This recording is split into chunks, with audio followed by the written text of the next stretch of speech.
प्रभाग क्रमांक 11 मंगळवार पेठेतील मंगळवार पेठ आणि शिवाजी पेठ या दोन्ही भागामध्ये हा मतदारसंघ विभागलेला आहे.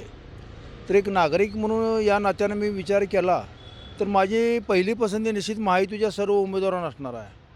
कारण महायुतीच्या माध्यमातून राज्य सरकारनं व माननीय माजी मुख्यमंत्री एकनाथ शिंदे यांनी विविध योजना राबवलेल्या आहेत आणि त्याचा फायदा मोठ्या प्रमाणात कोल्हापूर शहराला प्रभाग क्रमांक 11 जरी असला तरी शेवटी कोल्हापूर शहर आपलं आहे. आणि कोल्हापूर शहरामध्ये राज्य सरकारच्या माध्यमातून कोल्हापूरचे लोकप्रिय आमदार माननीय राजेशजी क्षीरसागर दादा यांनी कोट्यावधी रुपयाचा निधी आणलेला आहे. रंकाळा संवर्धनाचा त्यांनी योजना पार पाडलेल्या आहे. पंचगंगा प्रदूषणासाठी निधी आणलेला आहे आणि पावसाळ्यामध्ये जी पूरग्रस्त परिस्थिती निर्माण होते त्यासाठी त्यांनी पूरग्रस्त नियंत्रणासाठी जागतिक बँकेकडून 32,000 कोटी रुपयाचा पण निधी आणलेला आहे. आता नुकतंच त्याने IT पार्क मंजूर केलेला आहे. आता आगामी काळामध्ये तीर्थक्षेत्र विकास आराखडा, कोल्हापूर महानगरपालिकेचे हद्दवाढ, IT पार्क हे महायुतीनं करण्याचं आश्वासन दिलेलं आहे आणि ते निश्चित पूर्ण करणार.